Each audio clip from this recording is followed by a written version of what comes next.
Bilirsiniz, yəni razıyam. Məsələn, Krımın ilhaqı ilə faktiki Ukrayna barışıb.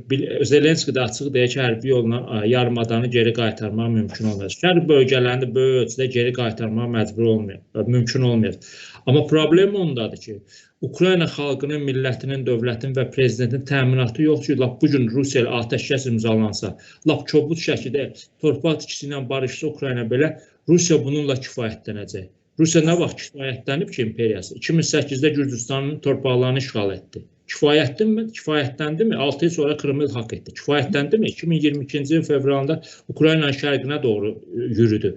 Yəni bunu da bitirəcək, sonra başqa hədəflər olacaq. Məsəl üçün, Rus rəsmilər heç zaman gizlətmirlər ki, Xarkov və Odessa Rusiyanın olmalıdır. Yəni Ukraynanın təminatı yoxdur. Ona görə düşünürlər ki, Amerika ilə bir hansısa bir saziş imzalasalar, Amerikadan çəkinəcək. Məsələn, Rusiya Avropadan çəkinmir, amma Amerikadan çəkinəcək. Avropa şirkətlərindən imzalasaydı, tutaq ki, resurslarla bağlı, Avropa durub Ukraynanı qorumayacaq. Açıq deyək, Avropanın gücü də yoxdur indi. İndi yalandan palandan deyirlər ki, hərbi xərclərimizi artırar, nə bilim, hərbi sənaye kompleks formalaşır. Buna 10 illər lazımdır. Üstəlik də sosial problemlərin həllinə xərcləyirlər bunlar. Qəfil hərbi xərcləri artırsa, Avropa ölkələrində xaos yaşanacaq. İnsanlar öyrəşməyiblər ki, maaşları azalsın, pensiyaları azalsın. Ona görə Ukrayna düşünür ki, hələ dünyanın süper gücü hələ ki Amerikadır və Amerika ilə daha yaxşı olar bu sazişi imzalamaq ki, heç olmasa yerdə qalan torpaqların, ərazilərini Ukrayna bu şəkildə qorusun.